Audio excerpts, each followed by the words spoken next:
Hello and welcome to the Voltage Reviews. My name is Voltorn Elda and today we are taking a look at Mana Spark, an indie game centered around skill-based dungeon delving in a lovely pixel art style.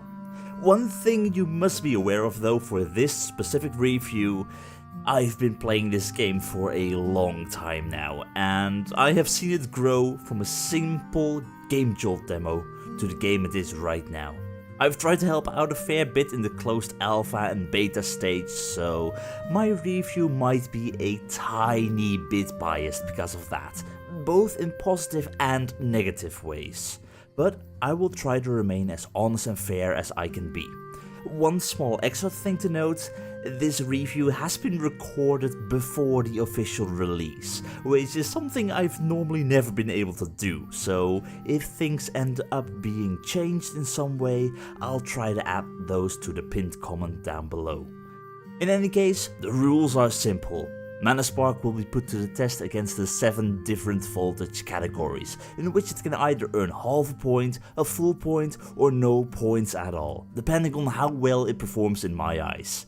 If you're looking for more information, don't hesitate to check out the description, and otherwise, let's get started with the Voltage Review. Mana Spark is a top-down, skill-based dungeon delving roguelike, similar to games like Enter the Gungeon and The Binding of Isaac, where the map is procedurally generated, with visuals in a very pleasing yet simple looking pixel art style. As you traverse through the entire game, you will encounter 3 different kinds of environments. You start your adventure out in the woods, continue along the path into the depths of the darker dungeon tunnels, and if you manage to get far enough, you might even get a glimpse of the more pristine depths of the dungeon, where some crazy experiments have taken place. Every new environment feels completely different and has its own characteristics. The deeper you go, the more danger you feel in the environment, with various enemies lurking around every single corner. The one thing that leaves Mana Spark at a disadvantage here with this category, however, is the fact that I've been playing this game for over 60 hours now, and certain flaws are beginning to show for me personally. Perhaps it is not something you will soon encounter as a new player, but after playing the game so much, I can't help but notice them in the visual aspect, and I have to mention them here. One of those flaws is the fact that by now I have seen almost every single room possibility and layout, and I can't help but feel that Mana Spark could use a fair few extra room layouts, props, and possibly some new enemies. This is a case where more is never a bad thing.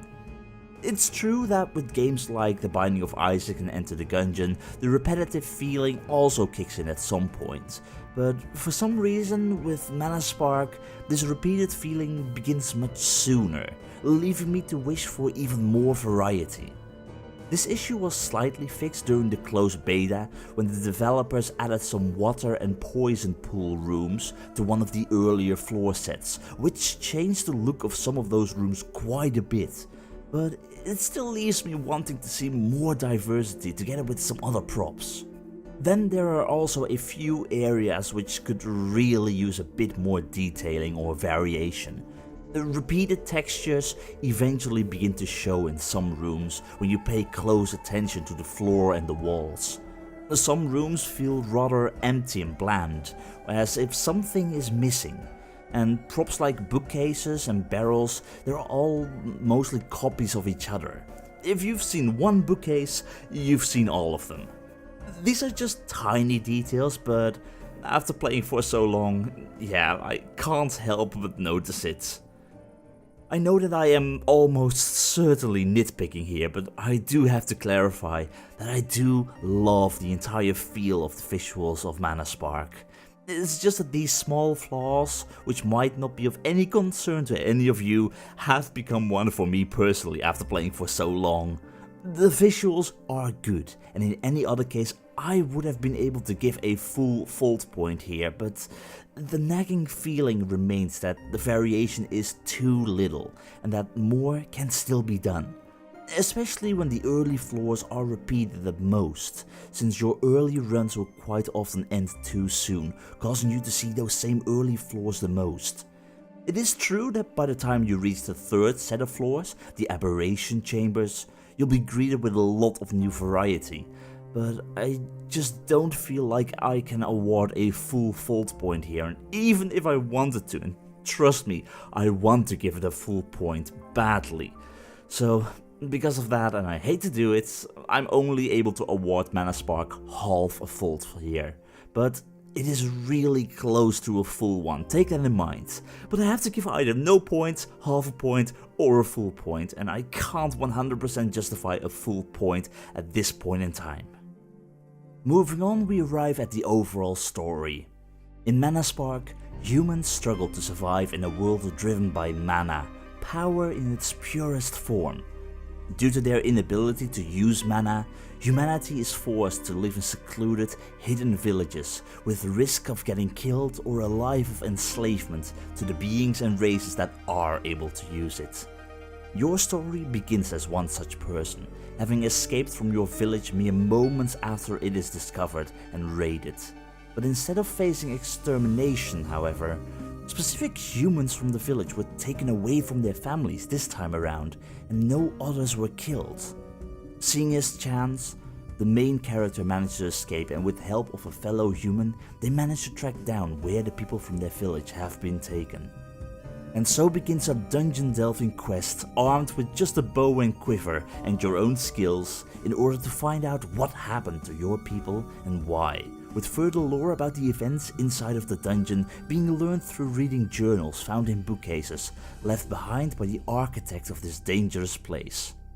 Overall, I'm really liking the story that is being told, and the extra lore learned through the journals gives an interesting amount of information through the eyes of the architect.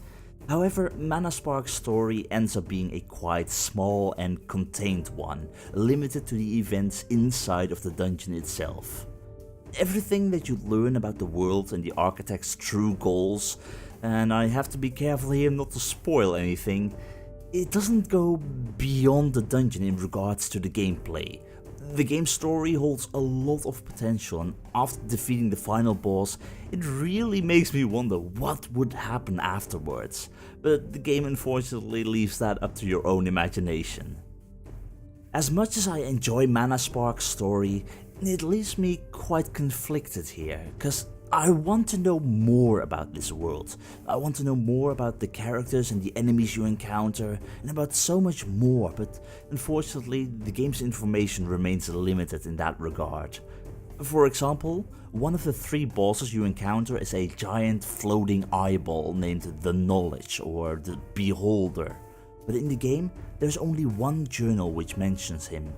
This just leaves me wondering how much more could have been done with the lore. The same goes for one of the 3 playable characters.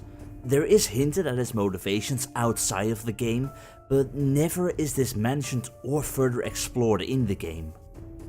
I feel like more could be done here to expand the story and the world building even further.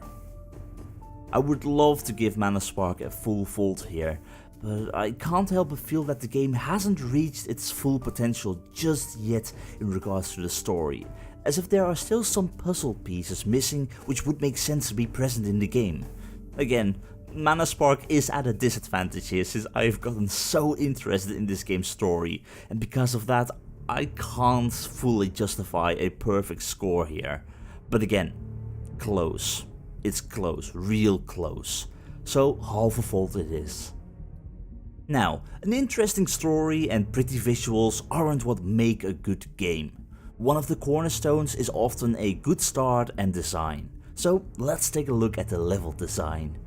Every new player will be greeted with an in-game tutorial, teaching you the basics on how to move, dodge and shoot, while also explaining a key story element which will be of importance later in your dungeon delving career, the rune system. Things start slow like this, but from the moment you fully enter the Wolfbane Woods, you're in it till you either reign victorious or until they drag your body out of the dungeons. The game certainly doesn't go easy on you, and you'll have to learn how to face certain enemies if you want to survive for as long as possible. Especially considering the fact that some enemies can actually work together with different attacks if you allow them to, if you give them the room to fight together. In my early attempts, I often found myself dead on the floor within one of the first few rooms because I hadn't learned my opponent's weaknesses just yet.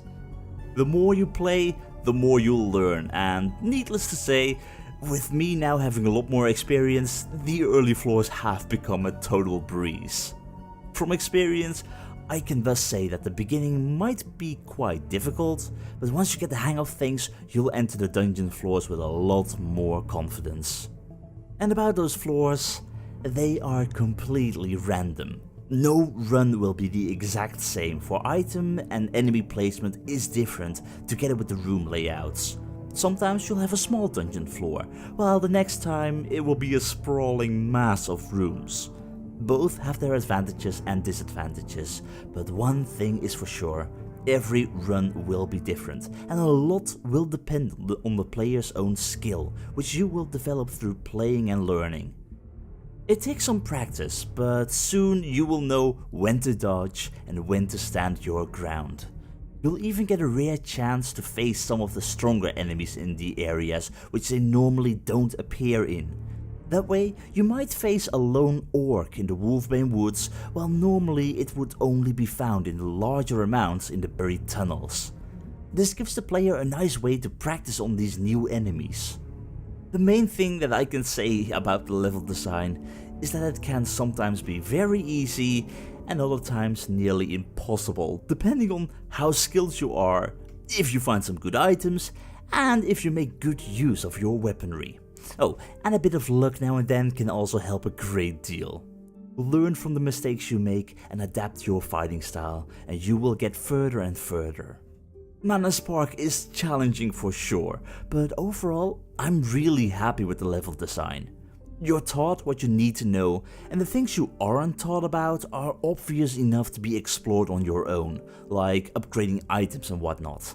Which means that in my eyes, Mana Spark deserves a full fault point.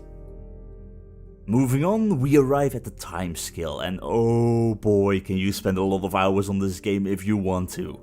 Because of the permanent progression nature with upgrading your encampment and weapons through the use of the runes found in the dungeon, you'll have a lot of upgrades to buy to make your journey a little easier in the future. And if you want to unlock everything, you'll have to make a fair few trips down into the depths. Even when I was breezing through all of the floors because I found myself really lucky, I still managed to spend around 30 minutes on a single run from start to finish. And even after I had unlocked everything, I often found myself returning to the game to try another run and go for a different playable character with a different playstyle and use perhaps a different active item to enhance my own playstyle. Spoiler, I still suck at the warrior class. Mana Spark is a game in which you can sink many hours, and even if going through all the floors in one sitting might take too long for you, there are 3 stages in the game where you can temporarily save and take a rest, by sleeping in a bed inside of a peculiar room to continue your dungeon run the next time. There is also a special endgame upgrade found in the encampment, named the Spicy Burrito, which is aimed at those who want an insane challenge. To go through the game with no items or upgrades while having next to no health. A challenge that can certainly keep you busy. It's not something for me, obviously, but hey, I can imagine how some might like such difficulty. Because I myself have managed to get this many hours out of this game, I can only give a full fault point here. Well deserved and an enjoyment all the way through. Next up, we'll take a look at the audio aspect of Mana Spark. As you traverse through the 3 different floor sets, the forest, the tunnels and the aberration chambers, you'll be accompanied with a fitting soundtrack. The Wolfbane Woods carry a smooth and peaceful soundtrack with low energy that has something magical and mysterious to it. In the later 2 floor sets, the buried tunnels and the aberration chambers both have their own soundtrack, together with a slight variation that begins to play and fade in during combat. The buried tunnels gain some drums that begin to play and flow seamlessly as the fight starts. And the aberration chambers, they become even more ominous than they already were. Unfortunately, that same fade-in isn't found at the end of combat, since the extra track instantly stops the very moment you are out of combat. It might not be something you will instantly notice, but after listening to the same soundtrack for several hours, it becomes a bit more noticeable. In between the floors, you will also encounter a peculiar room, which functions as the resting place. And even those rooms have a certain feel to them, since they carry the same music as the respective floors that you were on. But now, the music is slightly muffled, giving you the feeling that you are currently away from the danger and that you are getting deeper and deeper. Beside that, there is also a separate track that plays during the boss fights, which is filled with energy and brings the feeling of danger even closer as you fight for survival. And finally, when you make it back home to the Bravura encampment, a slow soundtrack plays, which gives a rather warm feeling to the small camp, making it truly feel like home, a respite from the dangers that lie beyond. Taking all the music in mind, there are around 4 to 5 proper soundtracks, all fitting their respective environments. The music is nice and the sound effects also work really well for some of the enemies, like the goofy cry of a goblet's death or a pyromancer burning up. I myself would still love to hear different boss soundtracks in the future for every single boss battle to make every fight even more unique, and perhaps the addition of some ambient sound effects to make the world feel even more alive, since right now those ambient sounds are mixed in with the actual soundtrack.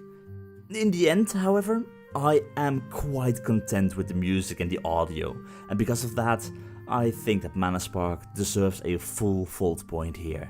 There is room for some extra additions, but that is a worry for the future. Now, I've had to hint at it a few times before, but let's pay some proper attention to the gameplay. Manaspark is a game all about your own skill, using your weapons to your advantage and outsmarting your enemies. You'll start the game off with a single playable character, but as you progress, you can unlock 2 extra characters, both with a different playstyle. In essence, you've got the starting character, the Hunter, who makes use of bow and arrow and who can evade attacks by rolling away, sort of like Dark Souls and Dead Cells. He's not the most agile, but out of all 3, he can be seen as the strongest and most balanced, which makes him perfect to begin the adventure with. You won't be firing arrows like Legolas from Lord of the Rings, but you need to make every arrow count. Although, technically you could fire arrows like Legolas if you only find attack speed upgrades in the rest of the game. The second character, the Crossbow Guard, who you unlock at a certain point in the game, has a different tactic.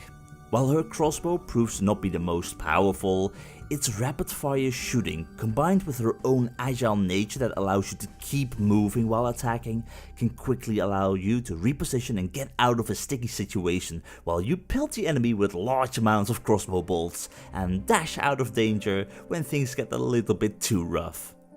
And finally, we got the Warrior, who serves as the shield of the group. His sword can strike multiple enemies in short range, and his shield is capable of withstanding almost any attack when blocking, making you capable of taking some strong blows. With him, it is all about positioning yourself well and getting in close whenever the enemy lets their guard down. The Warrior is the slowest out of the 3 since he lacks the ability to dodge or dash away, but his shield makes up for that more than enough. During your dungeon run attempts, you can collect golden coins and mana runes from slain enemies, which will serve to be of great use later. Coins can be spent on temporarily active item weaponry and enhancing items inside the peculiar rooms found in between some dungeon floors. These peculiar rooms also allow you to leave the mana runes behind in a marked crate in order to transport them back to the encampment, which is all about the permanent progression system of this game. Back in the encampment, you will be able to use the mana runes to permanently purchase the active items originally found only in the dungeon, and perhaps unlock a few extra upgrades to them as well. Throughout the dungeon, you'll also encounter temporarily passive items that can help by either empowering your attacks or giving other beneficial effects to your character. Some of these are found in chests, found on some of the floors, while others are a little bit more protected. Whoever is behind the creation of this dungeon is also responsible for some horrific experiments, and those experiments, empowered versions of the normal enemies you've encountered, can also guard your treasure. But they are completely optional in a certain way, which is the nice part. Do you dare take on the challenge and unleash these primes in order to reap the rewards for that floor? Or do you play it safe and not risk the confrontation, while losing out on a possible life-saving upgrade for later down the road? The choice is entirely yours. By playing to each character's strengths and by using your favorite active items, you'll get further and further, and as you collect more runes, the upgrades you purchase will make you stronger and stronger. It might take some time till you're able to defeat all 3 bosses in the dungeon, but slowly you will work your way down till the very end. If you like to be strategic, then you will find ample of opportunities to make use of your skill, be it through using a small corridor as a choking point together with some bear traps or sticky webs, or by freezing a large group of dangerous enemies with a freezing bomb or thorn bomb. Make every shot count, cause the enemy will no doubt try the same. Speaking of which, as I mentioned before, the enemies will try to work together in various ways to bring you down. Shielded skeletons or orcs will often try to protect their weaker friends, allowing pyromancers, for example, to start hurling fireballs at you from above. Goblins and orcs can team up with wolves and boars to increase their speed and deadliness, and in general, you would rather kill the enemy as quickly as you can instead of letting them do their thing. Think smart and play clever, and above all else, remain calm and focused. With all that said, there is no way that I cannot give Manaspark the highest score here. The gameplay was what drew me in when I played the demo for the very first time, and after all this time, it still hasn't lost its charm. And that leaves us with the final category, the enjoyment. And I'm just gonna give the score right here and right now. Manaspark absolutely deserves the full point for the enjoyment, because from the moment I played the Gamejolt demo to the moment of full release, over the course of more than 60 hours across several playthroughs, I have never not enjoyed myself with this game. I've seen it grow and improve both visually and mechanically, and I've spent many hours testing and making videos for this game. Manaspark has my full approval for sure, and it leaves me wanting more and more, always coming back to play another round. Which brings us to the final score. Although there are still some improvement options left for the future, it all concludes to the fact that Manaspark is a great indie game, a true joy to play and very well deserving of the 8.6 voltage score. I may have been a bit harsh on some aspects, causing it to lose out on some points, which was what I warned about, but that is mostly because, personally, I hope to see more content being added by the developers to the game in the future, be it new bosses, floors, primes, enemies, items, more story, perhaps new playable characters even. Manaspark is amazing the way it currently is, and heck, if I didn't play it as much as I did, the eventual score might have been close to a 9.3 even, since I could quickly see through the small shortcomings in the visual aspects. But nonetheless, Manaspark certainly holds potential to become even better than it already is, should development continue with new content updates after release. But with all that said, I hope that this review has been able to give you a little bit more insight on Manaspark, to see if this is a game that you might enjoy. And I hope that, should you choose to try this game out for yourself, you'll have as much fun as I've had. If you're looking for some more gameplay footage of this game, I will link to my own Manaspark Let's Play here on the side. But for now, have a very nice day, and remember, have fun.